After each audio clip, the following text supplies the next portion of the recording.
here, and we'll watch this open right now. Make his case to the American people with just over 4 months until Election Day. Good evening. I'm Dana Bash, anchor of CNN's Inside Politics and co-anchor of State of the Union. I'm Jake Tapper, anchor of CNN's The Lead and co-anchor of State of the Union.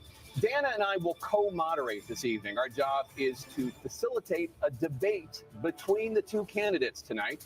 Before we introduce them, we want to share the rules of the debate with the audience at home. Former President Trump will be on the left side of the screen. President Biden will be appearing on the right. A coin toss determined their positions. Each candidate will have 2 minutes to answer a question and 1 minute each for responses and rebuttals. An additional minute for follow-up, clarification, or response is at the moderator's discretion. When it's time for a candidate to speak, his microphone will be turned on and his opponent's microphone will be turned off. Should a candidate interrupt when his microphone is muted, he will be difficult to understand for viewers at home. At the end of the debate, each candidate will get 2 minutes for closing statements. There is no studio audience tonight. Pre-written notes, props, or contact with campaign staff are not permitted during the debate. By accepting our invitation to debate, both candidates and their campaigns agreed to accept these rules. Now, please welcome the 46th President of the United States, Joe Biden. How are you?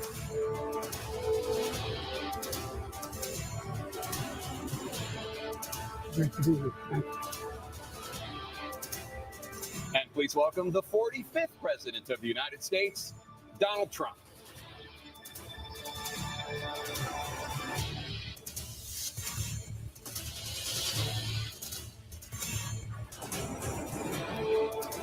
Gentlemen, thanks so much for being here. Let's begin the debate, and let's start with the issue that voters consistently say is their top concern, the economy. President Biden, inflation has slowed, but prices remain high. Since you took office, the price of essentials has increased. For example, a basket of groceries that cost $100 then now costs more than $120. And typical home prices have jumped more than 30%. What do you say to voters who feel they are worse off under your presidency than they were under President Trump? We got to take a look at what I was left when I became president and what Mr. Trump left me. We had an economy that was in free fall. The pandemic was so badly handled. Many people were dying. All he said was, it's not that serious. Just inject a little bleach into your arm. You'll be all right. The economy collapsed. There were no jobs. Unemployment rate rose to 15%. It was terrible. And so what we had to do is try to put things back together again. And that's exactly what we began to do. We created 15,000 new jobs. We brought out the position where we have 800,000 new manufacturing jobs, but there's more to be done. There's more to be done. Working class people are still in trouble. I come from Scranton, Pennsylvania. I come of a household where the kitchen table, if the things weren't able to be met during the month, it was a problem. Price of eggs, the price of gas, the price of housing, the price of a whole range of things. That's why I'm working so hard to make sure I deal with those problems. And we're going to make sure that we reduce the price of housing. We're going to make sure we build 2 million new units. We're going to make sure we cap rents so corporate greed can't take over. The combination, what I was left with in corporate greed, is the reason why we're in this problem right now. In addition to that, we're in a situation where if you take a look at all that was done in his administration, he didn't do much at all. By the time he left, things were in chaos. Literally chaos. And so we put things back together. We created, I said, those jobs. We make sure we had a situation where we brought down the price of prescription drugs, which is a major issue for many people, to $15 for a insulin shot as opposed to $400. No senior has to pay more than $200 for any drug, all the drugs they can include beginning next year. And the situation is and we're going to make that available to everybody, to all Americans. So we're working to bring down the price around the kitchen table, and that's what we're going to get done. Thank you. President Trump? We have the greatest economy in the history of our country. We have never done so well. Everybody was amazed by it. Other countries were copying us. We got hit with COVID. And when we did, we spent the money necessary so we wouldn't end up in a Great Depression, the likes of which we had in 1929. By the time we finished, so we did a great job. We got a lot of credit for the economy, a lot of credit for the military, and no wars and so many other things. Everything was rocking good. But the thing we never got the credit for, and we should have, is getting us out of that COVID mess. He created mandates that was a disaster for our country. But other than that, we had given them back a country where the stock market actually was higher than pre-COVID, and nobody thought that was even possible. The only jobs he created are for illegal immigrants and bounce back jobs, the bounce back from the COVID. He has not done a good job. He's done a poor job, and inflation's killing our country. It is absolutely killing us. Thank you. President Biden?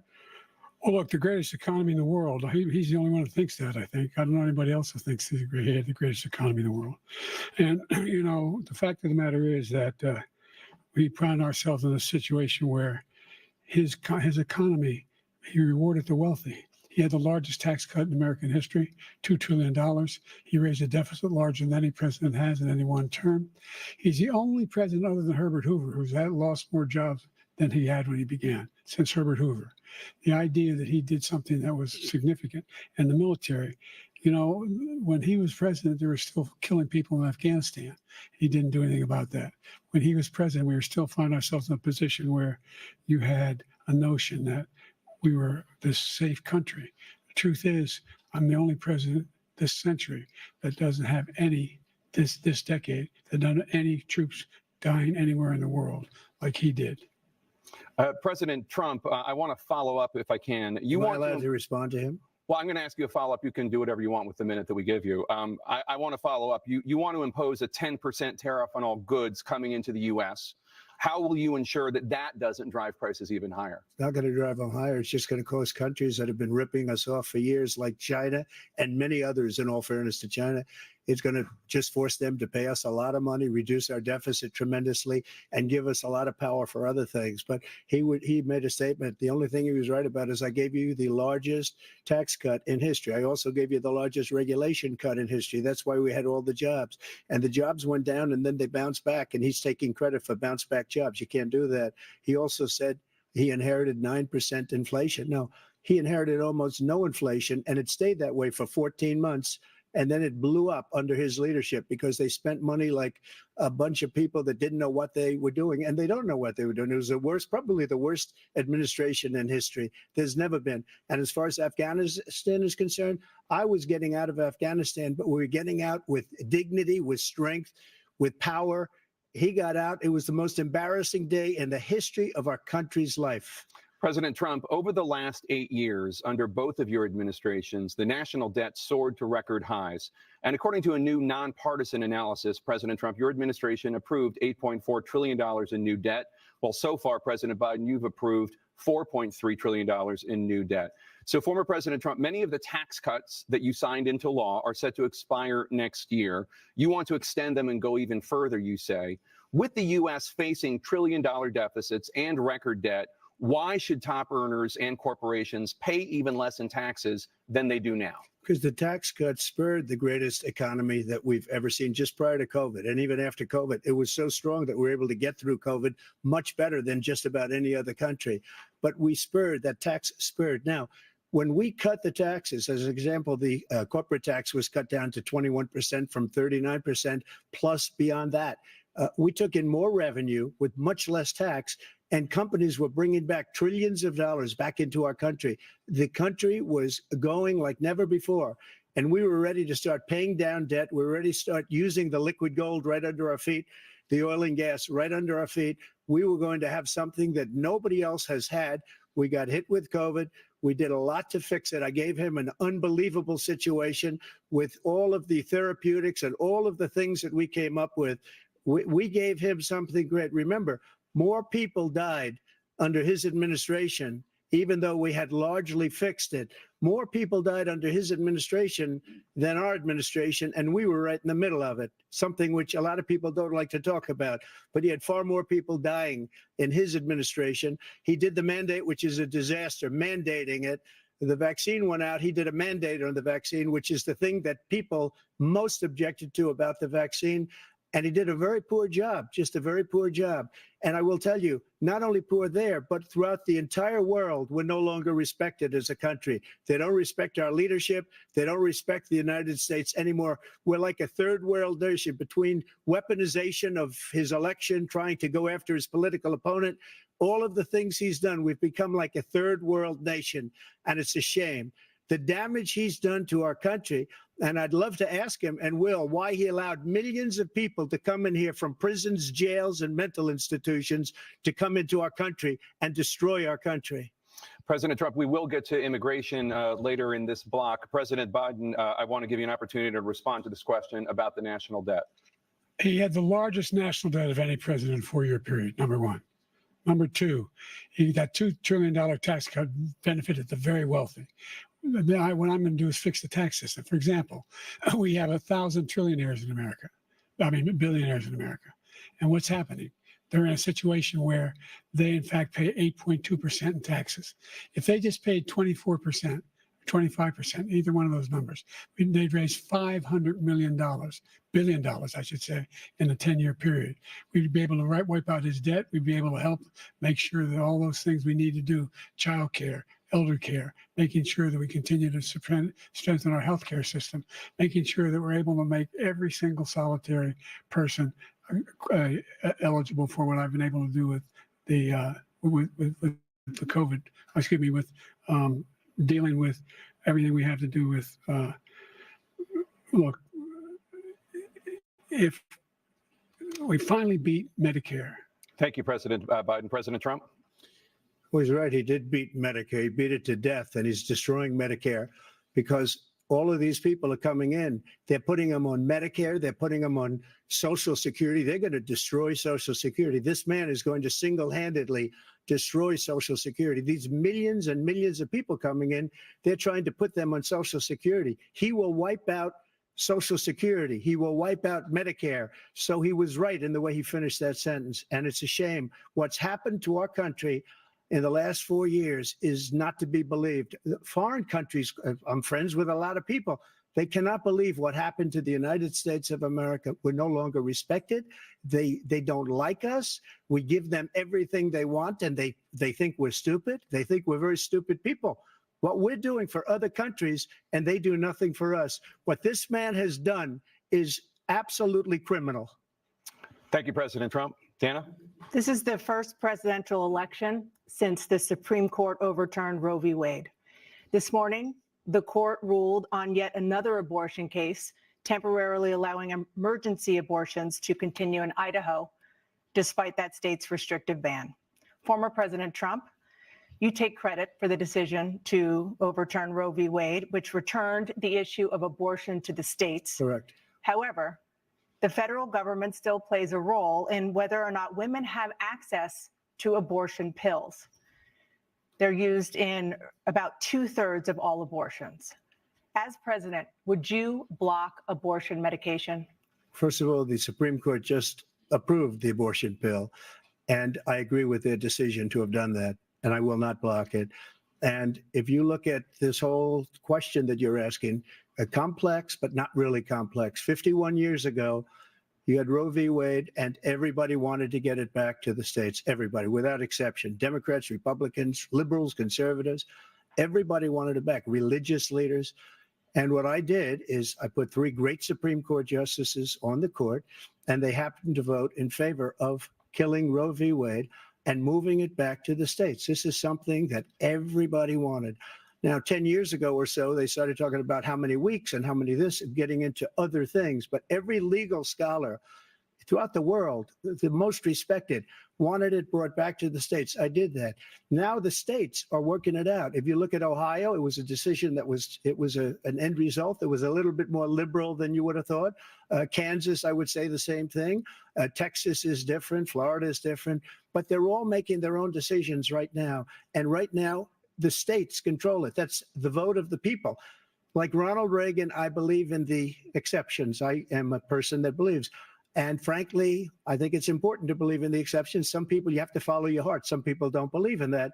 But I believe in the exceptions for rape, incest, and the life of the mother. I think it's very important. Some people don't. Follow your heart. But you have to get elected also. And because that has to do with other things. You got to get elected. The problem they have is they're radical because they will take the life of a child in the 8th month, the 9th month, and even after birth. After birth, if you look at the former governor of Virginia, he was willing to do this. He said, we'll put the baby aside and we'll determine what we do with the baby, meaning we'll kill the baby. What happened is we brought it back to the states, and the country is now coming together on this issue. It's been a great thing. Thank you. President Biden? It's been a terrible thing, what you've done. The fact is that the vast majority of constitutional scholars supported Roe when it was decided, supported Roe. And that's this idea that they're all against it is just ridiculous. And this is the guy who says the state should be able to have it. We're at a state where in 6 weeks, you don't even know whether you're pregnant or not, but you cannot see a doctor, and have him decide on what your circumstances are, whether you need help.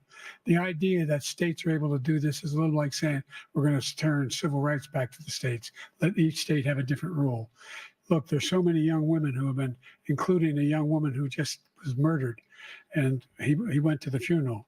The idea that she was murdered by an immigrant coming in, they talk about that. But here's the deal: there's a lot of young women who be raped by their in-laws, by their spouses, brothers and sisters, it's just ridiculous, and they can do nothing about it. And they try to arrest them when they cross state lines. Thank you. There have been many young women murdered by the same people he allows to come across our border. We have a border that's the most dangerous place anywhere in the world, considered the most dangerous place anywhere in the world. And he opened it up, and these killers are coming into our country, and they are raping and killing women. And it's a terrible thing. As far as the abortion is concerned, it is now back with the states. The states are voting. In many cases, it's frankly a very liberal decision. In many cases, it's the opposite. But they're voting, and it's bringing it back to the vote of the people, which is what everybody wanted, including the founders, if they knew about this issue, which frankly they didn't. But they would have, everybody wanted brought back. Ronald Reagan wanted it brought back. He wasn't able to get it. Everybody wanted it brought back, and many presidents had tried to get it back. I was the one to do it. And again, this gives it the vote of the people, and that's where they wanted it. Every legal scholar wanted it that way. Staying on the topic of abortion, President Biden, 7 states, I'll let you do that. This is the same topic. 7 states have no legal restrictions on how far into a pregnancy a woman can obtain an abortion. Do you support any legal limits on how late a woman should be able to terminate a pregnancy? I supported Roe v. Wade, which had 3 trimesters. The first time is between the woman and the doctor. Second time is between the doctor and an extreme situation. The third time is between the doctor, between the woman and the state. The idea that the politicians, that the founders wanted the politicians to be the ones making decisions about women's health is ridiculous. That's the last. No politician should be making that decision. A doctor should be making those decisions. That's how it should be run. That's what you're going to do. And if I'm elected, I'm going to restore Roe v. Wade. So that means he can take the life of the baby in the 9th month and even after birth, because some states, Democrat run, take it after birth. Again, the former governor of Virginia, put the baby down, then we decide what to do with it. So he's willing to, as we say, rip the baby out of the womb in the 9th month and kill the baby. Nobody wants that to happen, Democrat or Republican. Nobody wants it to happen. That is simply not true. The Roe v. Wade does not provide for that. That's not the circumstance. Only if a woman's life is in danger, she's going to die. That's the only circumstance in which that can happen. But we are not for late-term abortion, period. Under Roe v. Wade, you have late-term abortion. You can do whatever you want, depending on the state. You can do whatever you want. We don't think that's a good thing. We think it's a radical thing. We think the Democrats are the radicals, not the Republicans. For 51 years, that was the law. 51 years, constitutional scholarship said it was the right way to go. 51 years, and it was taken away because this guy put very conservative members on the Supreme Court. He takes credit for taking it away. What's he going to do? What's he going to do? In fact, if the MAGA Republicans, he gets elected and the MAGA Republicans control the Congress and they pass a universal ban on abortion, period, across the board at 6 weeks or 7 or 8 or 10 weeks, something very, very conservative. Is he going to sign that bill? I'll veto it. He'll sign it. Thank you. Let's turn now to the issue of immigration and border security. President Biden, a record number of migrants have illegally crossed the southern border on your watch. Overwhelming border states and overburdening cities such as New York and Chicago, and in some cases causing real safety and security concerns. Given that, why should voters trust you to solve this crisis? Because we worked very hard to get a bipartisan agreement that not only changed all of that, made sure that we are in a situation where you had no circumstance where they could come across the border with the number of border police there are now. We significantly increased the number of asylum officers. Significantly, by the way, the Border Patrol endorsed my position. In addition to that, we find ourselves in a situation where when he was president, he was separating babies from their mothers, putting them in cages, making sure the families were separated. That's not the right way to go. What I've done since I've changed the law, what's happened? I've changed it in a way that now you're in a situation where there are 40% fewer people coming across the border illegally. That's better than when he left office. And I'm going to continue to move until we get the total ban on the total initiative relative to what we can do with more Border Patrol and more asylum officers. President Trump? I really don't know what he said at the end of that sentence. I don't think he knows what he said either. Look, we had the safest border in the history of our country.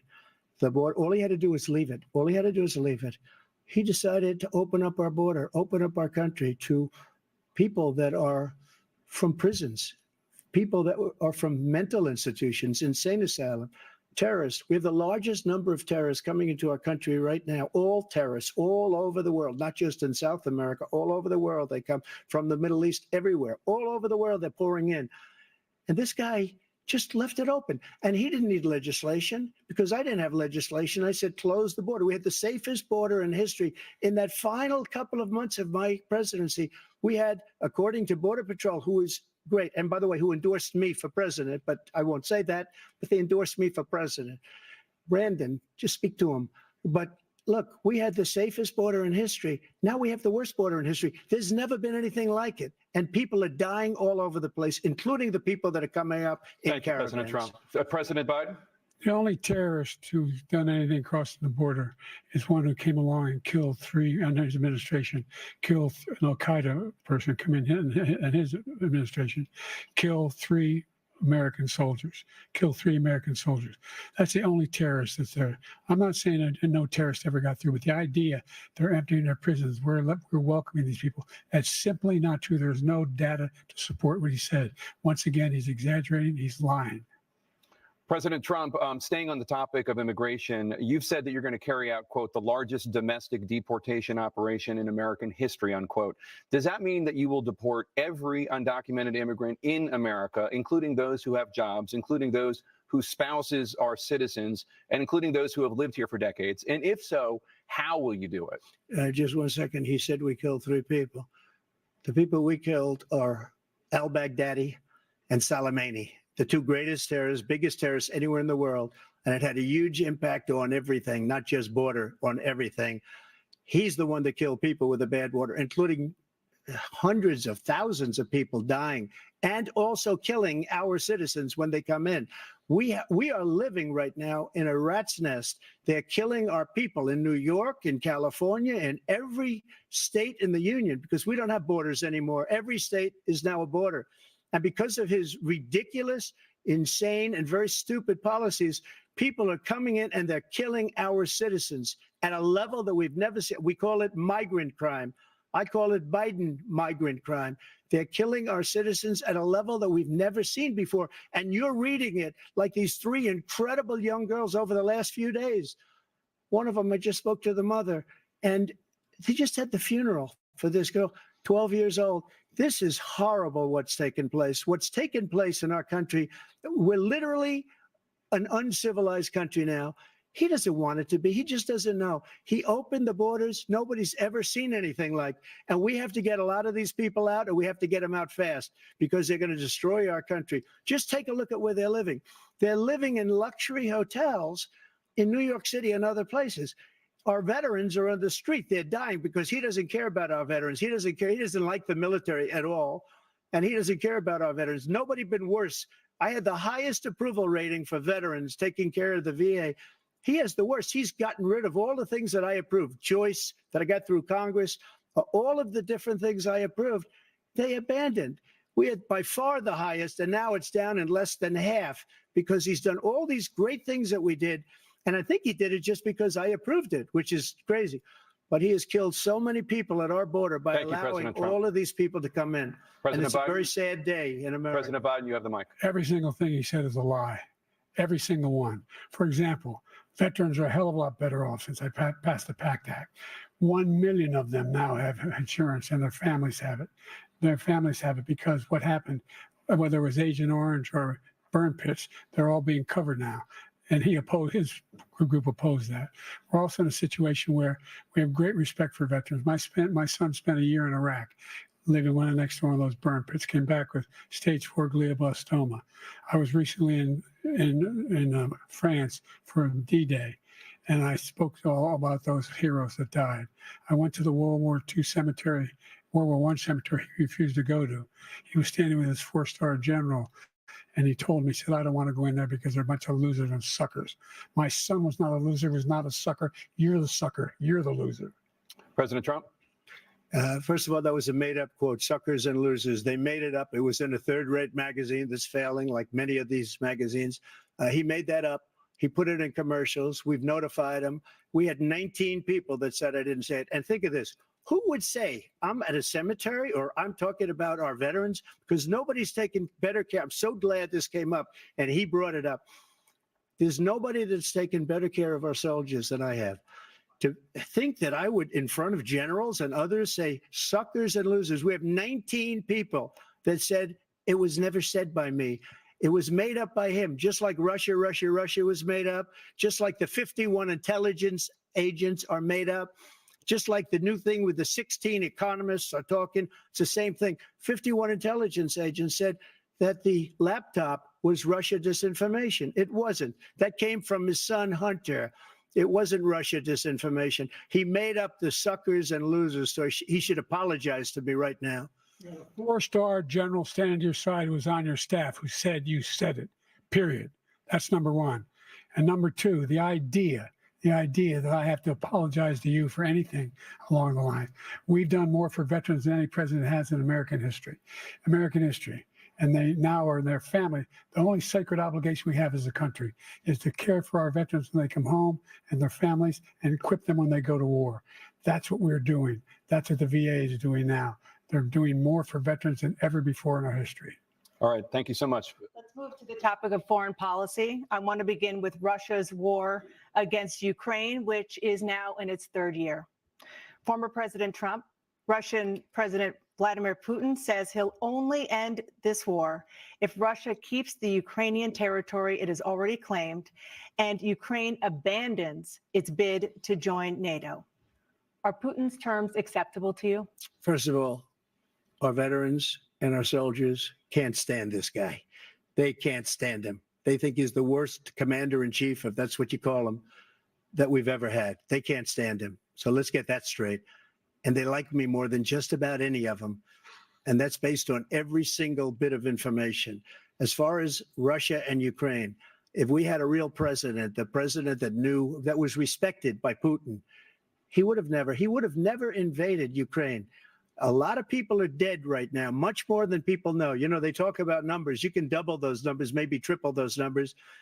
He did nothing to stop it. In fact, I think he encouraged Russia from going in. I'll tell you what happened. He was so bad with Afghanistan. It was such a horrible embarrassment, most embarrassing moment in the history of our country, that when Putin watched that and he saw the incompetence, that he should have fired those generals, like I fired the one that you mentioned. And so he's got no love lost, but he should have fired those generals. No general got fired for the most embarrassing moment in the history of our country, Afghanistan, where we left billions of dollars of equipment behind. We lost 13 beautiful soldiers and 38 soldiers were obliterated. And by the way, we left people behind too. We left American citizens behind. When Putin saw that, he said, you know what? I think we're going to go in and maybe take this was his dream. I talked to him about it, his dream. The difference is he never would have invaded Ukraine, never. Just like Israel would have never been invaded in a million years by Hamas. You know why? Because Iran was broke with me. I wouldn't let anybody do business with them. They ran out of money. They were broke. They had no money for Hamas. They had no money for anything, no money for terror. That's why you had no terror at all during my administration. This place, the whole world is blowing up under him. President Biden? I've never heard so much malarkey in my whole life. Look, the fact of the matter is that we're in a situation where, let's take the last point first. Iran attacked American troops cause brain damage for a number of these troops, and he did nothing about it. Recently, not when he was president, they attacked. He said they're just having headaches. That's all it is. He didn't do a thing when the attack took place. Number one. Number two, we got over 100,000 Americans and others out of Afghanistan during that airlift. Number three, we found ourselves in a situation where, if you take a look at what Trump did in Ukraine, this guy told Trump, do whatever you want, and do whatever you want. And that's exactly what Trump did to Putin, encourage him, do whatever you want. And he went in. And listen to what he said when he went in. He was going to take Kyiv in 5 days, remember? Because it's part of the old Soviet Union. That's what he wanted to reestablish, Kyiv. And he, in fact, didn't do it at all. He wasn't able to get it done. And they've lost thousands and thousands of troops, 500,000 troops. President Trump, I as never come back said to you that. For 1 minute, I just want to go back to my original question, which is, are Putin's terms acceptable to you? Keeping the territory in Ukraine? Acceptable. No, they're not acceptable. But look, this is a war that never should have started. If we had a leader in this war, he led everybody along. He's given $200 billion now or more to Ukraine. He's given $200 billion. That's a lot of money. I don't think there's ever been anything like it. Every time that Zelensky comes to this country, he walks away with $60 billion. He's the greatest salesman ever. And I'm not knocking him. I'm not knocking anything. I'm only saying the money that we're spending on this war, and we shouldn't be spending, it should have never happened. I will have that war settled between Putin and Zelensky as president-elect before I take office on January 20th. I'll have that war settled. People being killed so needlessly, so stupidly, and I will get it settled, and I'll get it settled fast before I take office. President Biden, you have a minute. The fact is that Putin is a war criminal. He's killed thousands and thousands of people. And he has made one thing clear.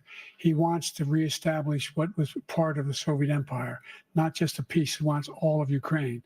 That's what he wants. And then you think he'll stop there? Do you think he'll stop when if he takes Ukraine? What do you think happens to Poland? What do you think of Belarus? What do you think happens to those NATO countries? And so if you want a war, you ought to find out what he's going to do, because if in fact he does what he says and walks away, by the way, all that money we give Ukraine are from weapons we make here in the United States. We give them the weapons, not the money at this point. And our NATO allies have produced as much funding for Ukraine as we have. That's why we're strong. Thank you. Moving on to the Middle East. In October, Hamas attacked Israel, killing more than 1,000 people and taking hundreds of hostages.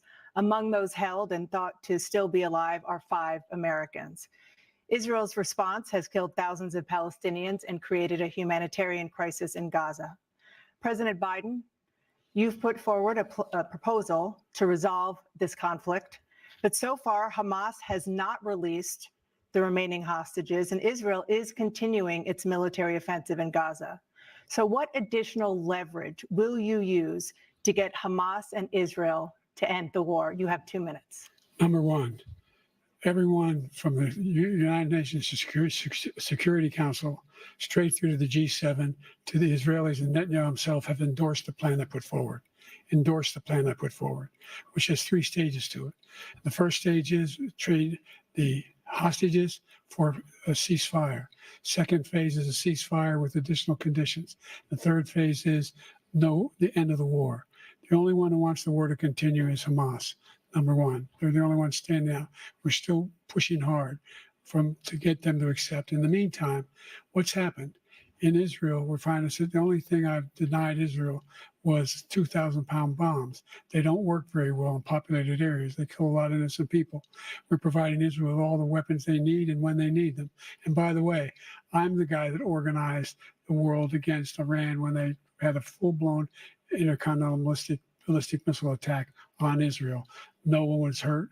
No one Israeli was accidentally killed, and it just stopped. We saved Israel. We are the biggest producer of support for Israel of anyone in the world. And so there are 2 different things. Hamas cannot We allow it to be continued. We continue to send our experts and our intelligence people as to how they can get Hamas like we did bin Laden. You don't have to do it. And by the way, they've been greatly weakened, Hamas, greatly weakened, and they should be. They should be eliminated. But you've got to be careful for what using certain weapons among population centers. Just going back to Ukraine for 1 second. We have an ocean separating us. The European nations together have spent 100 billion or maybe more than that, less than us. Why doesn't he call them? So you got to put up your money like I did with NATO. I got them to put up hundreds of billions of dollars. The Secretary General of NATO said Trump did the most incredible job I've ever seen. They wouldn't have any. They were going out of business. We were spending almost 100% of the money was paid by us. He didn't do that. He's getting all. You got to ask these people to put up the money. We're over $100 billion more spent, and it has a bigger impact on them because of location, because we have an ocean in between. You got to ask them. As far as Israel and Hamas, Israel's the one that wants to go. He said the only one that wants to keep going is Hamas. Actually, Israel is the one, and you should let him go and let him finish the job. He doesn't want to do it. He's become like a Palestinian, but they don't like him because he's a very bad Palestinian. He's a weak one. President Biden, you have a minute.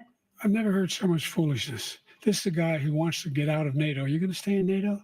He's going to pull out of NATO. The idea that we have our strength lies in our alliances as well. It may be a big ocean, but we're ever able to avoid a war in Europe, a major war in Europe? What happens if, in fact, you have Putin continue to go into NATO? We have an Article 5 agreement. Attack on one is attack on all. You want to start the nuclear war he keeps talking about, go ahead. Let Putin go in and control Ukraine and then move on to Poland and other places. You see what happens then. He has no idea what the hell he's talking about. And by the way, I got 50 other nations around the world to support Ukraine, including Japan and South Korea, because they understand that this kind of dislocation has a serious threat to the whole world peace. No major war in Europe has ever been able to be contained just to Europe. President Trump, just to follow up, would you support the creation of an independent Palestinian state in order to achieve peace in the region? I'd have to see. But before we do that, the problem we have is that we spend all the money. So they kill us on trade. I made great trade deals with the European nations because if you add them up, they're about the same size economically. Their economy is about the same size as the United States. And they were no cars, no, they don't want anything that we have, but we're supposed to take their cars, their food, their everything, their agriculture. I changed that. But the big thing I changed is they don't want to pay. And the only reason that he can play games with NATO is because I got them to put up hundreds of billions of dollars. I said, and he's right about this, I said, no, I'm not going to support NATO if you don't pay. They asked me that question. Would you guard us against Russia at a very secret meeting of the 28 states at that time, nations at that time? And they said, no, if you don't pay, I won't do that. And you know what happened? Billions and billions of dollars came flowing in the next day and the next months. But now we're in the same position. We're paying everybody's bills. Let's turn to the issue of democracy. Former President Trump, I want to ask you about January 6, 2021. After you rallied your supporters that day, some of them stormed the Capitol to stop the constitutionally mandated counting of electoral votes. As president, you swore an oath to, quote, preserve, protect, and defend, unquote, the Constitution. What do you say to voters who believe that you violated that oath through your actions and inaction on January 6th and worry that you'll do it again? Well, I don't think too many believe that. And let me tell you about January 6th. On January 6th, we had a great border. Nobody coming through, very few.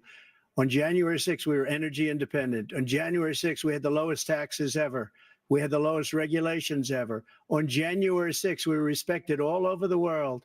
All over the world, we were respected. And then he comes in, and we're now laughed at. We're like a bunch of stupid people.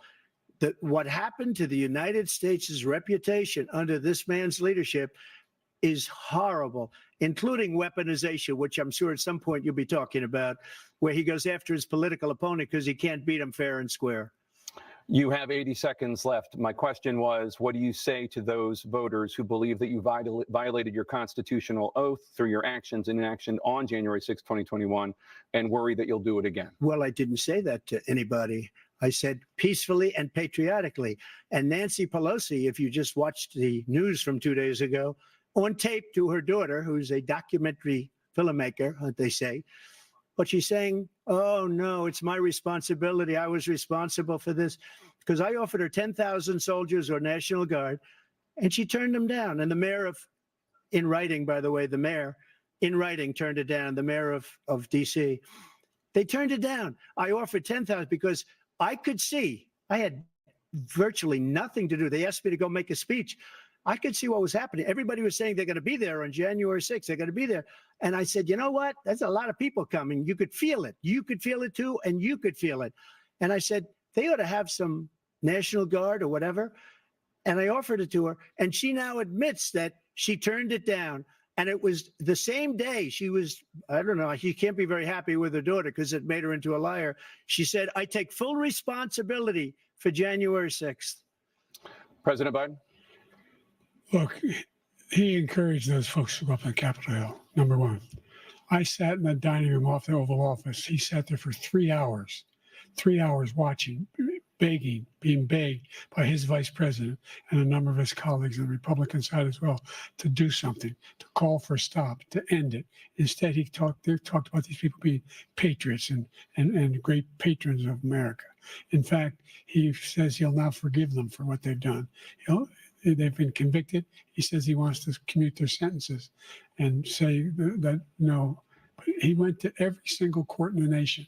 I don't know how many cases, scores of cases, including the Supreme Court.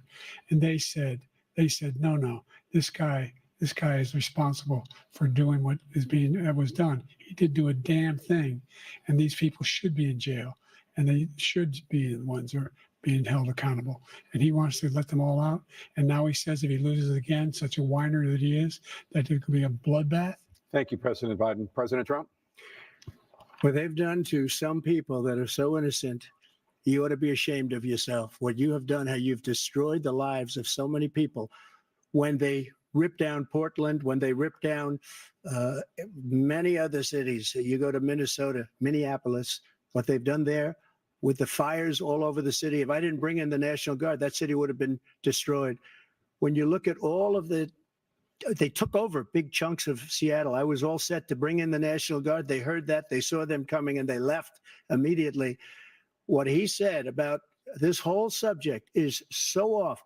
Peacefully patriotic. One other thing, the Unselect Committee, which is basically two horrible Republicans that are all gone now, out of office, and Democrats, all Democrats, they destroyed and deleted all of the information they found because they found out we were right. We were right. And they deleted and destroyed all of the information. They should go to jail for that. If a Republican did that, they'd go to jail. Thank you, President Trump. President Biden, I want to give you a minute. The only person on this stage is a convicted felon is the man I'm looking at right now. And the fact of the matter is, what he's telling you is simply not true. The fact is that there was no effort on his part to stop what was going on up on Capitol Hill. And all those people, every one of those who were convicted, deserves to be convicted. The idea that they didn't kill somebody, just went in and broke down doors, broke the windows, occupied offices, turned over desks, turned them over statues. The idea that those people are patriots, come on. When I asked him the first two debates we had, first time around, I said, will you denounce the Proud Boys? He said, no, I'll tell them to stand by.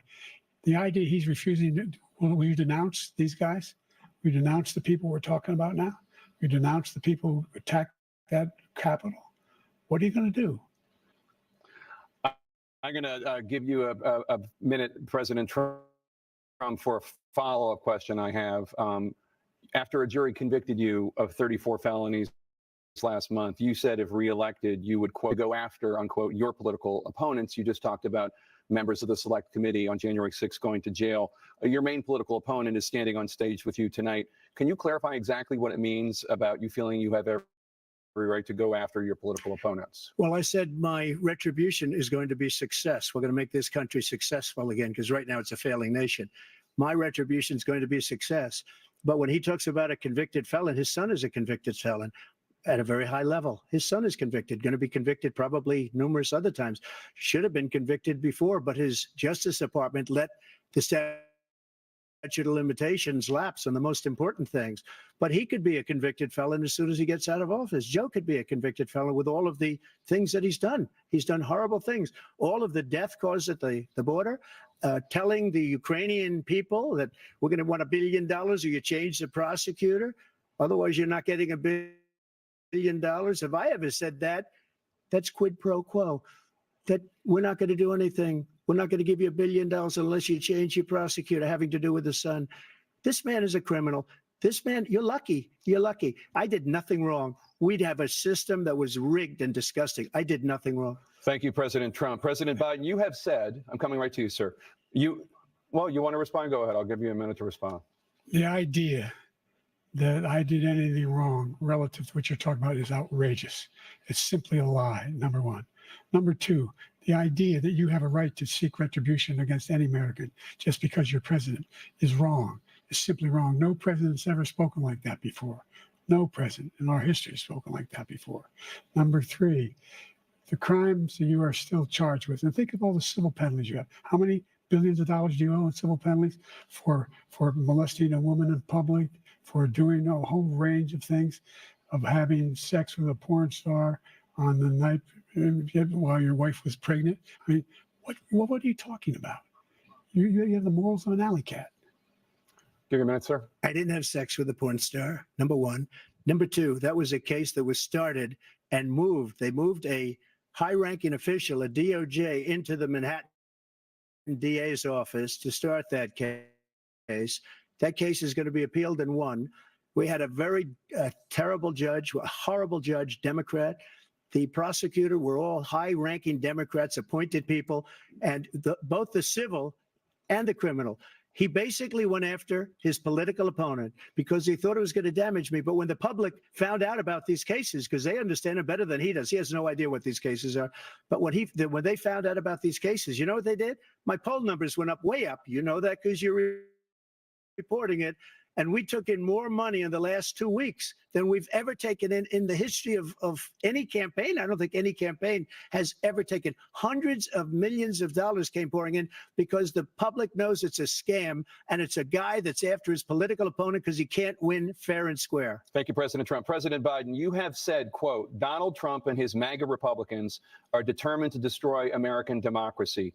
Do you believe that the tens of millions of Americans who are likely to vote for President Trump will be voting against American democracy? The more they know about what he's done, yes. The more they know about what he's done. And there's a lot more coming. He's got a lot of cases down the road coming around. He's got a whole range of issues he has to face. I don't know what the juries will do, but I do know he has a real problem.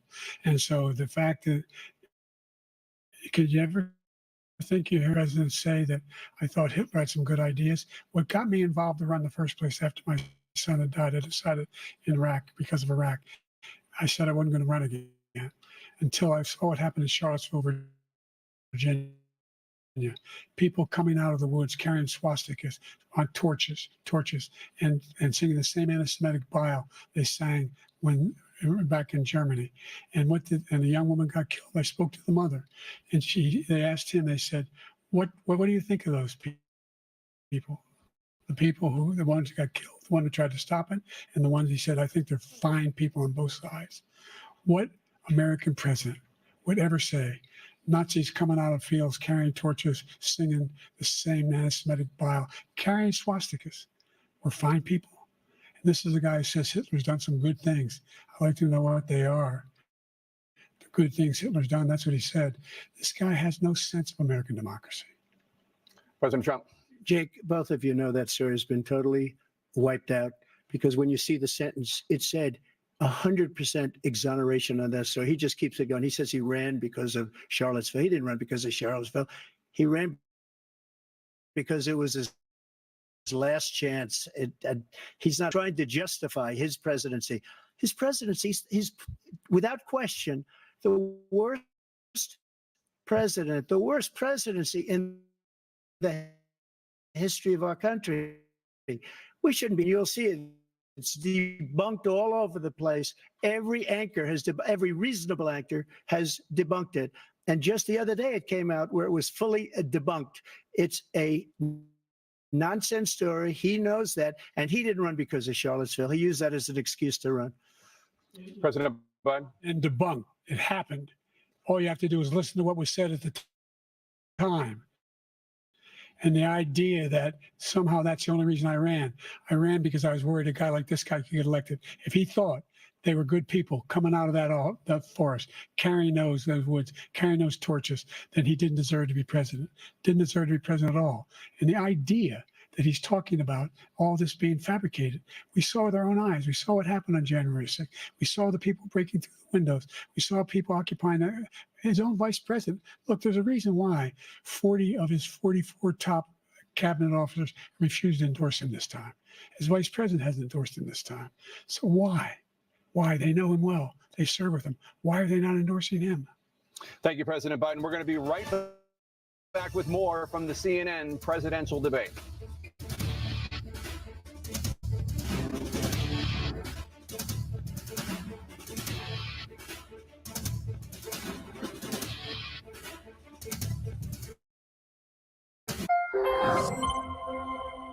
Through the honors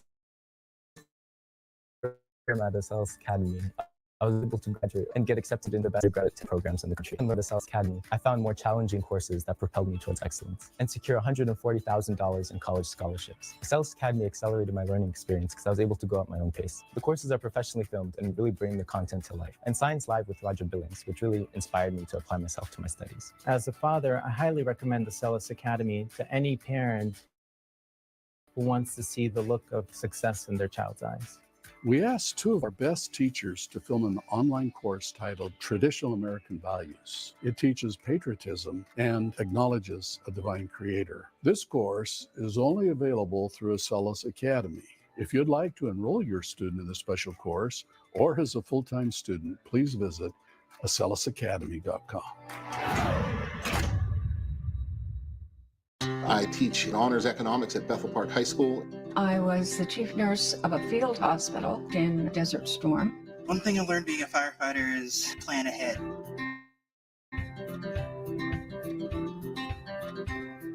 That promise of retirement, that security of what's coming in the future, makes it possible to make the present as best as it can be for everybody. And have the freedom to pay it forward.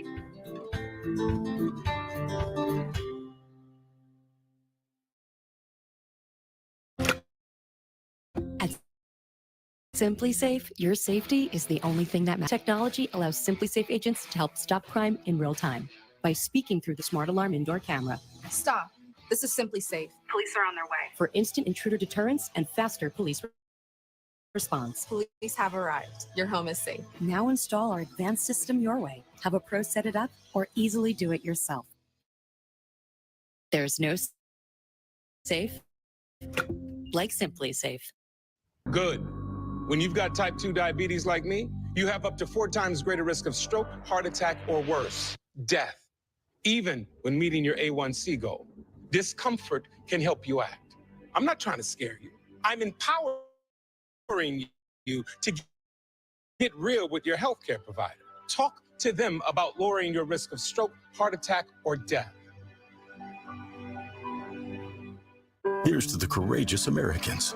Here's to the selfless patriots, to the men and women who protect this way of life out here. We call them heroes. To recognize current military, veterans, and first responders, we're announcing a program to honor them all. We call it Hometown Heroes. In celebration, we're donating $1 million to charities that support these heroic men and women. Tractor Supply, proud to recognize the hometown heroes all across America. FoxNews.com just got a little better. We're still the go-to for politics, breaking news, but we've got so much more. Sports, entertainment, lifestyle. FoxNews.com, bringing you the world according to Fox. After the main event. Fight your fire! Get out of here! Donald Trump will have a message for you. Not in our house. Watch special post-Democracy 24 coverage you won't see anywhere else. Plus, Sean Hannity from the Spin Room. Welcome back to the CNN presidential debate live from Georgia. Let's talk about persistent challenges you both faced in your first terms, and you'd certainly face again in a second term. President Biden, while Black unemployment dropped to a record low under your presidency, far less than white families. Black mothers are still 3 times more likely to die from pregnancy-related causes. And Black Americans, what do you say to Black voters who are disappointed that you haven't made more progress? They acknowledge you made a lot of progress. Number one. The fact of the matter is there's more small Black businesses that have been started than any time in history. Number two, the wages of Black unemployment is the lowest level it's been in a long, long time. Number three, we're providing housing for Black Americans and dealing with the segregation that exists among to keep people out of that. The impact on the choice that Black families have to make relative to childcare is incredibly difficult. When we did the first major piece of legislation in the past, I was able to reduce Black childcare costs. I cut them in half. In half. We got to make sure we provide for childcare costs. We got to make sure, because when you provide a child, so there's more to be done, considerably more to be done. But we've done a great deal so far, and I'm not letting up, and they know it. You have 49 seconds left. What do you say to Black voters who are disappointed with the progress so far? I say I don't blame them for being disappointed. Inflation is still hurting them badly. For example, I provided for the idea that any Black family first-time home buyer should get a $10,000 tax credit to be able to buy their first home so they can get started. I made sure that we're in a situation where all those Black families and those Black individuals who had to take out student loans that were ballooning, that if they were engaged in nursing, doctor, and anything having to do with volunteerism, if they paid their bills for 10 years on their student debt, all the rest is forgiven after 10 years. Millions have benefited from that. And we're going to do a whole lot more for Black families. Thank you, President Trump. And he caused the inflation. He's blaming inflation, and he's right. It's been very bad. He caused the inflation, and it's killing Black families and Hispanic families and just about everybody. It's killing stuff. Doubled and tripled and quadrupled. They can't live anymore. He caused this inflation. I gave him a country with essentially no inflation. It was perfect. It was so good. All he had to do is leave it alone. He destroyed it with his Green New scam and all this money that's being thrown out the window. He caused inflation.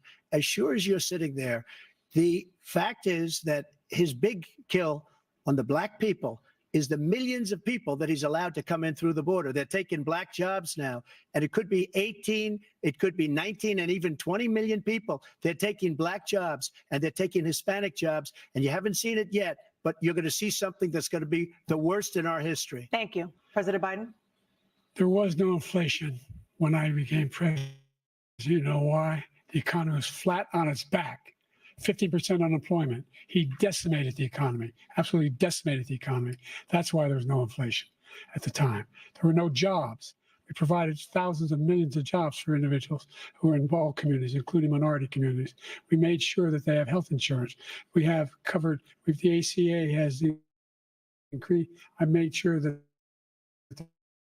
they're $8,000 per person in a family to get written off when they did. They tried 50 times. He wants to get rid of the ACA again, and they're going to try again if they win. You find ourselves in a position where the idea that we're not doing any, we put more police on the street than any administration has. He wants to cut the cops. We're providing for equity and making sure people have a shot to make it. There's a lot going on, but in inflation, he caused it by his tremendous malfeasance in the way he handled the pandemic. Thank you. Another persistent challenge is the climate crisis. 2023 was the hottest year in recorded history, and communities across the country are confronting the devastating effects of extreme heat, intensifying wildfires, stronger hurricanes, and rising sea levels. Former President Trump, you've vowed to end your opponent's climate initiatives, but will you take any action as president to slow the climate crisis? Well, let me just go back to what he said about the police, how close the police are to him. Almost every police group in the nation from every state is supporting Donald J. Trump, almost every police group. And what he's done to the black population is horrible, including the fact that for 10 years he called them super predators. We can't, in the 1990s, we can't forget that. Super predators was his name, and he called it to them for 10, and they've taken great offense at it. And now black colleges and universities, where I funded them and got them all funded, and the opportunity zones with Tim, as you know, Tim Scott was incredible. He did a great job, great senator from South Carolina. He came to me with the idea, and it was a great idea. It's one of the most successful economic development acts ever in the country, opportunity zones. And the biggest beneficiary are blacks. And that's why we have the best numbers with them in maybe ever. They're saying ever. I read this morning, wherever, the best numbers. He's lost much of the black population because he's done a horrible job for black people. He's also done a horrible job for Hispanics. But wait till you see these millions of people pouring into our country, and they're going to take the jobs. And it's already started, and you haven't seen anything yet. It's a disaster. You've 38 seconds left. President Trump, will you take any action as president to slow the climate crisis? So I want absolutely immaculate clean water, and I want absolutely clean air. And we had it. We had H2O. We had the best numbers ever. And we were using all forms of energy, all forms, everything. And yet, during my 4 years, I had the best environmental numbers ever. And my top environmental people gave me that statistic just before I walked on the stage, actually. I don't know where the hell he's been. The idea that anything he said is true. I passed the most extensive climate change legislation in history.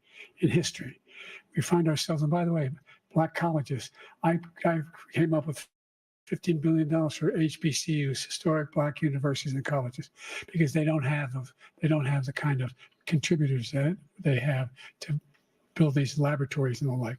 Any black student is capable in college of doing anything a white student can do. They just have the money, but now they'll be able to get those jobs in high tech. We're in a situation where the idea that he is claiming to have done something that had the cleanest water,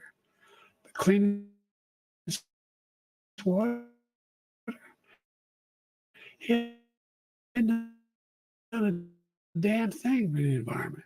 He pulled out of the Paris Peace Accord. Sanity is climate change, and he didn't do a damn thing about it. He wants to undo all that I've done. The Paris Accord was going to cost us $1 trillion, and China nothing, and Russia did it because I didn't want to waste that money because they treat us horribly. We were the only ones who was costing us money. Nobody else was paying into it, and it was a disaster.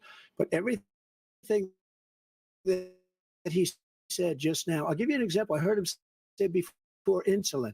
I'm the one that got the insulin down. All of our medical programs, because the migrants coming in, they want everybody. And look, I have the biggest heart on the stage. I guarantee you that. And I want to take care of people. But we're destroying our country. They're taking over our schools, our hospitals, security, Medicare, and Medicaid. The idea is that we, in fact, we were the only ones of consequence who were not members of the Paris Accord. How can we do anything? The largest polluters in the world, making significant progress. By 2035, we will have cut pollution in half. We have made significant progress, and we're continuing to make progress. We set up a climate corps for thousands of young people to learn how to deal with climate, just like the Peace Corps. And we're moving in directions that are going to significantly change the elements of cause of pollution. But the idea that he claims that he has the biggest heart up here and he's really concerned about pollution and about climate. I've not seen any indication of that. And by the way, with regard to prescription drugs, one company agreed that they would reduce the price to $35, which I was calling for, one, voluntarily. I made sure every company in the world, every pharmaceutical company, cannot have to pay. Thank you. And by the way, So every day, millions of Americans struggle just to make ends meet. For many older Americans, Social Security provides a critical lifeline. President Biden, if nothing is done to Social Security, seniors will see their benefits cut in just over 10 years. Will you name tonight one specific step that you're willing to take to keep Social Security solvent? yes, make the very wealthy begin to pay their share. Right now, everybody making under $170,000 pays 6% of their income, of their paycheck, every single time they get a paycheck from the time the first one they get when they're 18 years old. The idea that they're going to, I'm proposing that everybody, they pay, the millionaires pay 1%. 1%. So no one after, I would not raise the cost of Social Security for anybody under $400,000. After that, I began to make the wealthy begin to pay their fair share by increasing from 1% beyond to be able to guarantee the program for life. So you still have 82 seconds left. Are there any other measures that you think that would be able to help keep Social Security solvent, or is that one enough? Well, no, that one enough will keep it solvent. But the biggest thing I'll do if we defeat this man, because he wants to get rid of Social Security. He thinks there's plenty to cut in Social Security. He's wanting to cut Social Security and Medicare both times. And that's what, and if you look at the program put forward by the House Republican caucus that I believe supports, is in fact want to cut it as well. The idea that we don't need to protect our seniors is ridiculous. And by the way, the American public has greater health care coverage today than ever before. And then the ACA, as I said, you're in a circumstance where 400,000 people, 40 million people would not have insurance because they have a pre-existing condition. Only thing that allows them to have that insurance is the fact that they, in fact, are part of the ACA. And by the way, the other thing is we're in a situation where we talk about education for Black communities. I've raised the amount of money for Pell Grants by another $8,000. So anybody making under $70,000 a year is going to be able to get $15,000 towards their tuition. He just doesn't know what he's talking about. Thank you, President Biden. President Trump. So I've dealt with politicians all my life. I've been on this side of the equation for the last 8 years. I've never seen anybody lie like this guy. He lies. I've never seen it. He could look you in the face. About so many other things too. And we mentioned the laptop. We mentioned Russia, Ukraine. Everything he does is a lie. It's misinformation and disinformation. The losers and suckers story that he made up is a total lie on the military. It's a disgrace. But Social Security, he's destroying it because millions of people are pouring into our country and they're putting them onto Social Security. They're putting them onto Medicare, Medicaid. They're putting them in our hospitals. They're taking the place of our citizens. What they're doing to the VA, to our veterans, is unbelievable. Our veterans are living in the street and these people are living in luxury hotels. He doesn't know what he's doing. And it's really coming back. I've never seen such anger in our country before. President Biden. The idea that veterans are not being taken care of, I told you before. And by the way, when I said suckers and losers, he acknowledged after that he fired that general. That general got fired because he's the one that acknowledged that that's what he said. He was the one standing with Trump when he said it. Number one. Number two, the idea that we're going to be in a situation where all these millions and millions, the way he talks about it, illegal aliens are coming into the country and taking our jobs. There's a reason why we have the fastest growing economy in the world. The reason why we have the most successful economy in the world. We're doing better than any other nation in the world. And by the way, those 15 Nobel laureates he talked about being phony, those 15 Nobel laureates, economists, they all said that if Trump is reelected, we're likely to have a recession and inflation is going to increase and go up. And by the way, worst president in history, 159 presidential scholars voted him the worst president in the history of the United States of America. President Biden, thank you so much. Let's turn to the cost of child care, which many American families struggle to afford. President Trump, both you and President Biden have tried to address this issue, but the average cost of child care in this country has risen to more than $11,000 a year per child. For many families, the cost of child care for 2 children is more than their rent. In your second term, what would you do to make child care more affordable? Just to go back, the general got fired because he was no good. And if he's very highly respected, much more so than him. The other thing is, he doesn't fire people. He never fired people. I've never seen him fire anybody. But I did fire a lot. I fired Comey because he was no good. I fired a lot of the top people at the FBI. I fired him. This guy hasn't fired anybody. He never fires. He should have fired every military man that was involved with that the Afghanistan horror show, the most embarrassing moment in the history of our country. He didn't fire. Did you flee from prisons? Many from mental institutions? Did you fire anybody that allowed our country to be destroyed?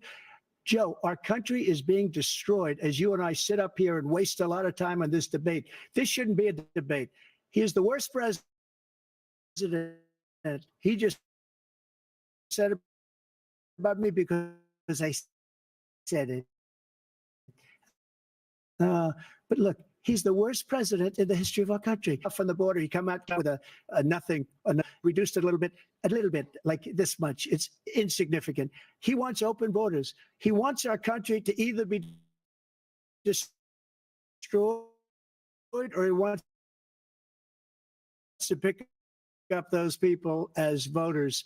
And I don't think we just can't let it happen. If he won't have a country left anymore, that's how bad it is. He is the worst in history by far. Thank you, President Trump. President Biden? We're the most admired country in the world. We're the United States of America. There's nothing beyond our capacity. We have the finest military in the history of the world, the finest in the history of the world. No one thinks we're weak. No one wants to screw around with us. Nobody, number one. Number two, the idea that we're talking about worst presidents. I wasn't joking. Look it up or go online. 159 or 58, don't hold me the exact number. Presidential to worst. They said he was the worst in all of American history. That's a fact. That's not conjecture. He can argue they're wrong, but that's what they voted. The idea that he is doing anything to deal with child care, he did virtually nothing to child care. We should significantly increase the child care tax credit. We should significantly increase the availability of women and men or single parents to be able to go back to work.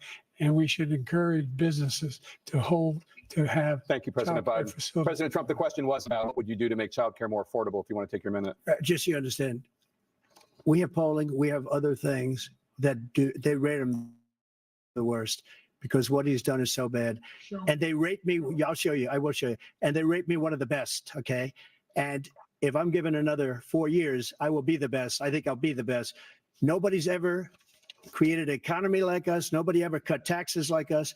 He's the only one I know. He wants to raise your taxes by 4 times. He wants to raise everybody's taxes by 4 times. He wants the Trump tax cuts to expire. So everybody, in 4 to 5 times, nobody ever heard of this before. All my life, I'd grow up and I'd see politicians talking about cutting taxes.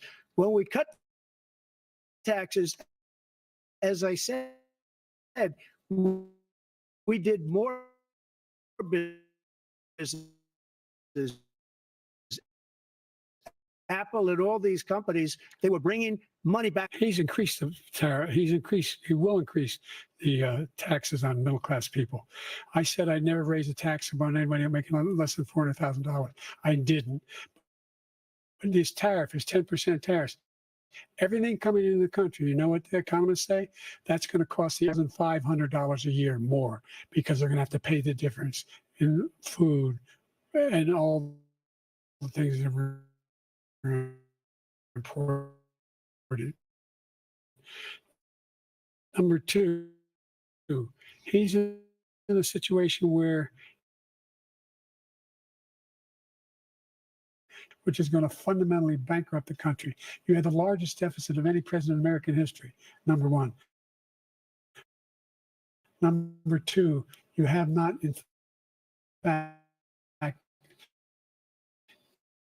made any contact, any product. But let's discuss an epidemic impacting millions of Americans that both of you have made a top priority in your first term, the opioid crisis. And for both of you, the number of overdose deaths in this country has gone up. Under your term, it went up. Under your term, it has gone up. Former President Trump, despite the efforts that both of you have made, more than 100,000 Americans are dying from overdoses every year, primarily from fentanyl and other opioids. What will you do to help Americans right now in the throes of addiction who are struggling to get the treatment they need? To finish up, we now have the largest deficit in the history of our country under this guy. We have the largest deficit with China. He gets paid by China. He's a Manchurian candidate. He gets money from to deal with them or something. But do you notice he never took out my tariffs because we bring in so much money with the tariffs that I imposed on China. He never took them away. He can't because it's too much money. It's tremendous. And we saved our steel industries and there was more to come, but he hasn't done that. But he hasn't cut the tariffs because he can't, because it's too much money. But he's got the largest deficit in the history of our country. He's got the worst situation with China. China's going to own us if you keep allowing them to do what they're doing to us as a country. They are killing us as a country, Joe, and you can't let that happen. You're destroying our country. So, President Trump, you have 67 seconds left. The question was, what are you going to do to help Americans in the throes of addiction right now who are struggling to get the treatment they need? Jake, we were doing very well at addiction until the COVID came along. We had the 2.5, almost 3 years of like nobody's ever had before, any country, in every way. And then we had to get tough. And it was the drugs pouring across the border it started to increase. We got great equipment. We bought the certain dog that's the most incredible thing that you've ever seen. The low numbers, very, very low numbers. Then he came along. The numbers, have you seen the numbers now? It's not only the 18 million people that I believe is even low because the gotaways, they don't even talk about gotaways. But the numbers of the amount of drugs in women, the worst thing I've ever seen, at numbers that nobody's ever seen under him because the border's so bad. But the number of drugs coming across our border now is the largest we've ever had by far. President Trump, thank you. President Biden? Fentanyl and the byproducts of fentanyl went down for a while. And I wanted to make sure we use the machinery that can detect fentanyl, these big machines that roll over everything that comes across the border. And it costs a lot of money. That was part of this deal we put together, this bipartisan deal. More fentanyl machines, more being able to detect drugs, more numbers of agents, more numbers of all the people at the border. And when we had that deal done, he called his Republican colleagues and said, don't do it. It's going to hurt me politically. No, he never argued it's not a good bill. It's a really good bill. We need those machines. We need those machines. And we're coming down very hard in every country in Asia in terms of precursors for fentanyl. And Mexico is working with us to make sure they don't have the technology to be able to put it together. That's what we have to do. We need those machines. Thank you, President Biden. President Trump, and again, the question is about Americans in the throes of addiction right now struggling to get the treatment they need. Well, this does pertain to it. He ended Remain in Mexico. He ended catch and release. I made it catch and release in Mexico, not catch and release here. We had so many things that we had done, hard negotiations with Mexico, and I got it all for nothing. It's just like when you have a hostage. We always pay $6 billion for a hostage. Every time we say a hostage. Now we have a hostage, a Wall Street Journal reporter, I think a good guy, and he's over there because Putin is laughing at this guy, probably asking for billions of dollars for the reporter. I will have him out very quickly as soon as I take office. Before I take office, I said by literally as soon as I win the election, I will have that reporter out. He should have had him out a long time ago, but Putin's probably asking for billions and billions of dollars because this guy pays it every time. We had 2 cases. We paid $6 billion for 5 people, and I paid essentially nothing. Thank you, President Trump. Dana? Let's turn to concerns that voters have about each of you. President Biden, you would be 86 at the end of your second term. How do you address concerns to your 80s? Well, first of all, I spent half my career being criticized as being the youngest person in politics. I was the second youngest person ever elected to the United States Senate, and now I'm the oldest. This guy's 3 years younger and a lot less competent. I think that just look at the record. Look at what I've done. Look how I've turned around the horrible situation he left me. As I said, 15 million new jobs, 800,000 manufacturing jobs. Well, the whole idea of computer chips, we used to have 40% of the market. We invented those chips, and we lost it because he was sending people to find the cheapest jobs overseas and to bring home a product. So I went to South Korea. I convinced Samsung to invest billions of dollars here in the United States. And to build these chips, those fabs pay over $100,000. You don't need a college degree for them. And there's billions, about $40 billion already being invested and being built right now in the United States, creating significant jobs for Americans from all over the world. President Biden, you have 40 seconds left. Would you like to add anything? Yeah, I would. The idea that somehow we are this failing country. I never heard a president talk like this before. We're the envy of the world. Like, name me a single major country president who wouldn't trade places with the United States of America for all our problems and all our opportunities. We're the most progressive country in the world in getting things done. We're the strongest country in the world. We're a country in the world who keeps our word, and everybody trusts us. All of our allies and those who he cuddles up to, from Kim Jong-un, he sends love letters to, and Putin, etc. They don't want to screw around with us. Thank you. Former President Trump, to follow up, you would be 82 at the end of your second term. What do you say to voters who have concerns about your capabilities to serve? Well, I took 2 tests, cognitive tests. I aced them, both of them, as you know. We made it public. He took none. I'd like to see him take one, just one, a real easy one. Like, go through the first 5 questions. He couldn't do it. But I took 2 cognitive tests. I took physical exams every year. And, you know, we knock on wood wherever we may have wood, that I'm in very good health. I just won 2 club championships, not even senior, 2 regular club championships. To do that, you have to be quite smart, and you have to be able to hit the ball a long way. And I do it. He doesn't do it. He can't hit a ball 50 yards. He challenged me to a golf match. He can't hit a ball 50 yards.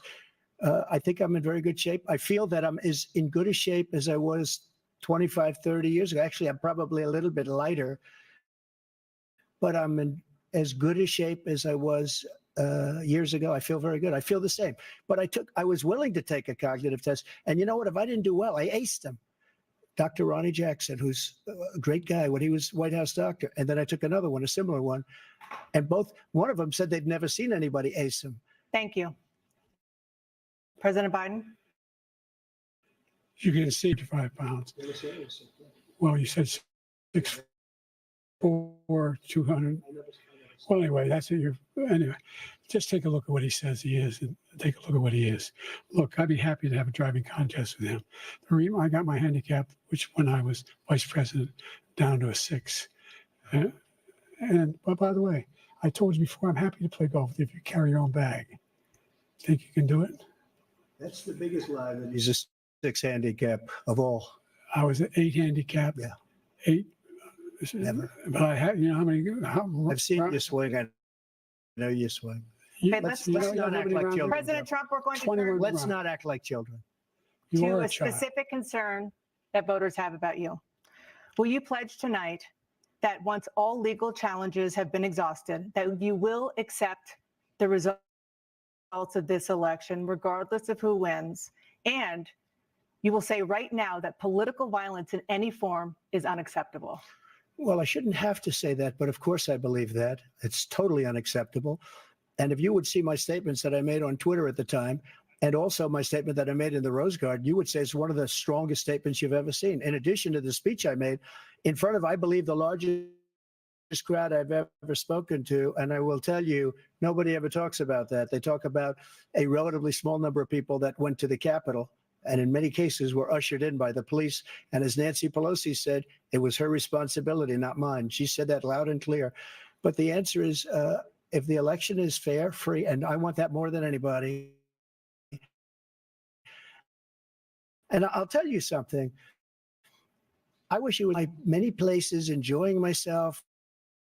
I wouldn't be under indictment because I wouldn't have been his political appointment, you know, opponent, because he indicted me here. That I'm going to make America great again. We're going to make America great again.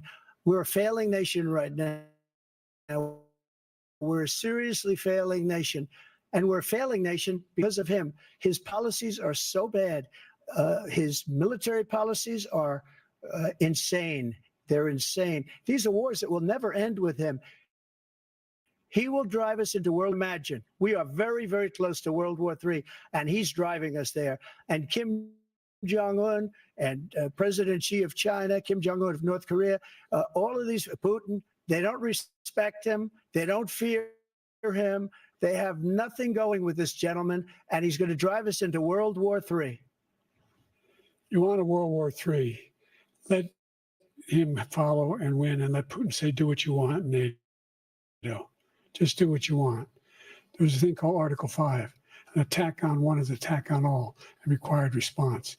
The idea, I can't think of a single major leader in the world who wouldn't trade places with the job I've done and what they've done. Because we are a powerful nation. We have wonderful people. It's because of the people, not me. It's because of the American people. They're capable of anything, and they step up when they're needed. And right now, we're needed. We're needed to protect the world because our own safety is at stake. And again, you want to have a war, just let Putin go ahead and take Kyiv, make sure they move on, see what happens in Poland, Hungary, and other places along that border. Then you have a war. President Trump, the results of this election, regardless of who wins. Just to finish what he said, if I might, Russia, they took a lot of land from Bush, Obama, and Biden. They took no land, nothing from Trump, nothing. He knew not to do it. He's not going to play games with me. He knew that. I got along with him very well, but he knew not to play games. He took nothing from me. But now he's going to take the whole thing from this man right here. That's a war. It would have never started ever with me. And he's going to take Ukraine. And, you know, with Ukraine and Russia, because Ukraine's not winning that. He said, I will never settle until such time. They're running out of people. They're running out of soldiers. They've lost so many people. It's so sad. They've lost so many people, and they've lost those gorgeous cities with the golden domes that are 1,000 years, all because of him and stupid decisions. Russia would have never attacked if I were president. Trump, the question was, will you accept? And legal and good election? Absolutely. I would have much rather accepted these. But the fraud and everything else was ridiculous. And if you want, we'll have a news conference on it in a week, or we'll have another one of these in a week. But I will absolutely, there's nothing I'd rather do. It would be much easier for me to do that than I'm running again. I wasn't really going to run until I saw the horrible job he did. He's destroying our country. I would be very happy to be someplace else in a nice location someplace. And again, no indictments, no political opponent stuff, because it's the only way he thinks he can win. But unfortunately, it's driven up my numbers and driven them up to a very high level because the people understand it. Well, let's see what your numbers are when this election is over. Let's see. Let's see. You're a whiner.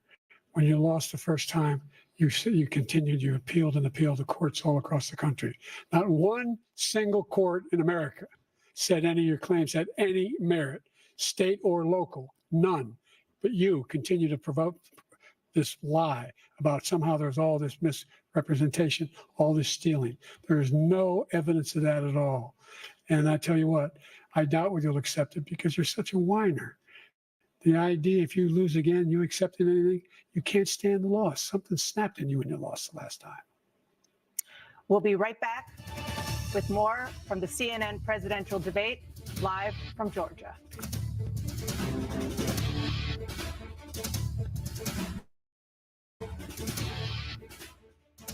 Tomorrow, Kevin Costner invites you back to the West like you've never seen it before. You ready, son? I think so, Daddy. This is not just a movie. It is an event. Horizon, an American saga. Rated R. I teach honors economics at Bethel Park High School. I was the chief nurse of a field hospital in Desert Storm. One thing I learned being a firefighter is plan ahead. That promise of retirement, that security of what's coming in the future, makes it possible to make the present as best as it can be for everybody. And have the freedom to pay it forward.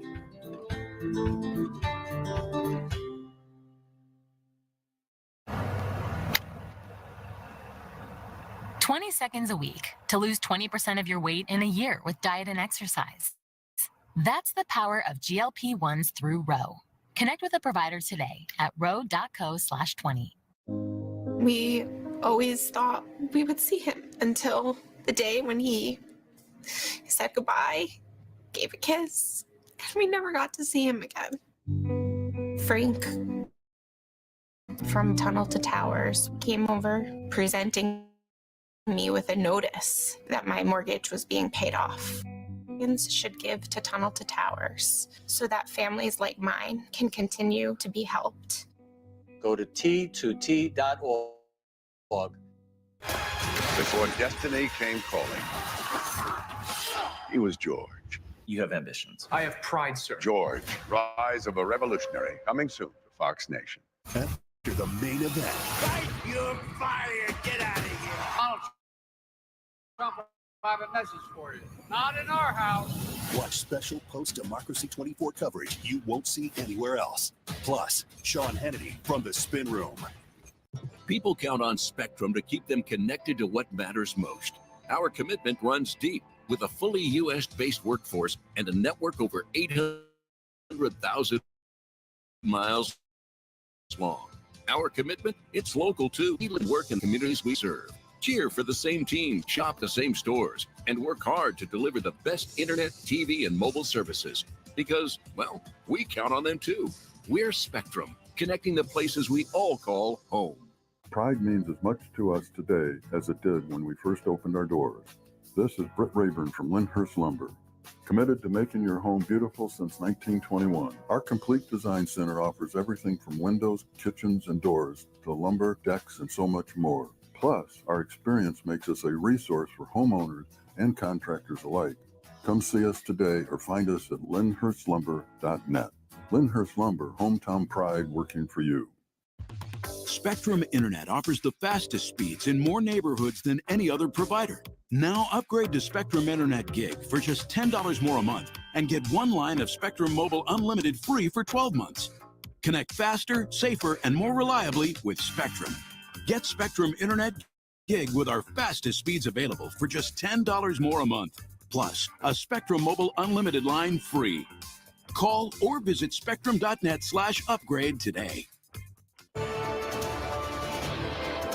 It is now time for the candidates to deliver their closing statements as predetermined by a coin toss. We're going to begin with you, President Biden. You have 2 minutes.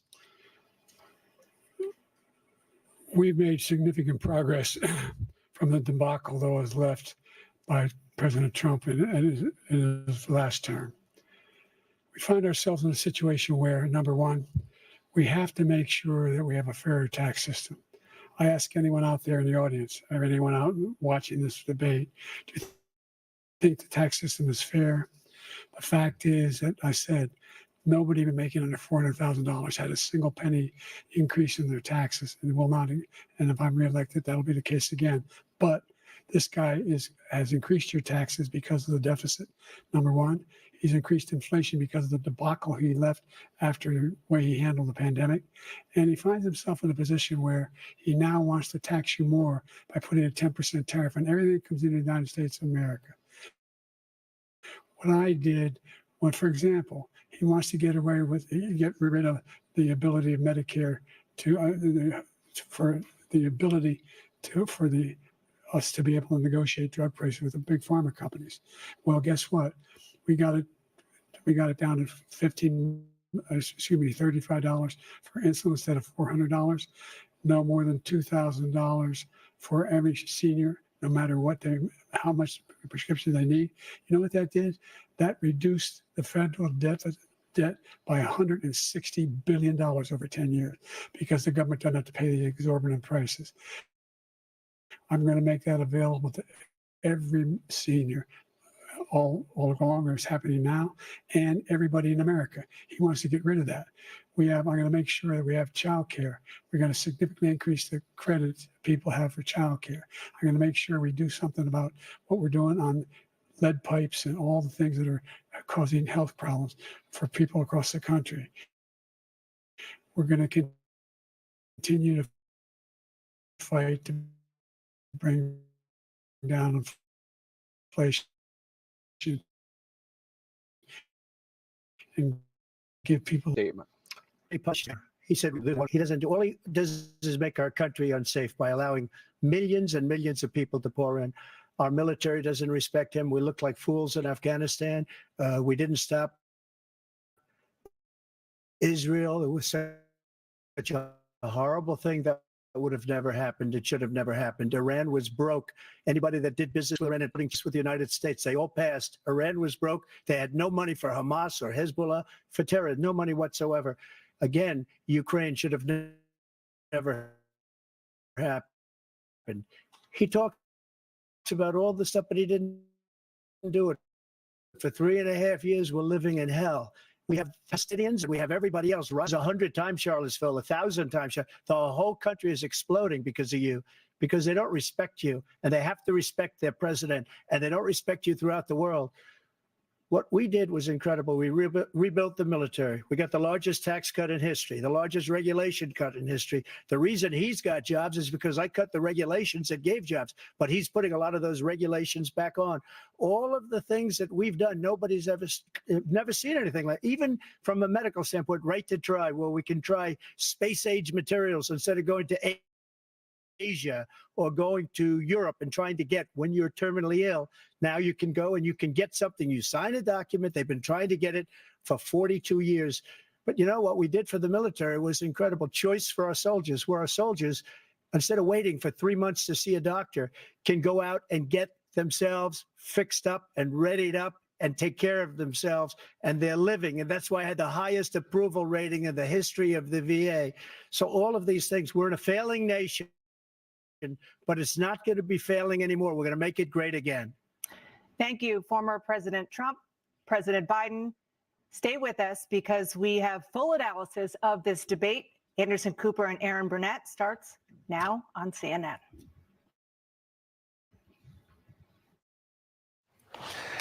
And there you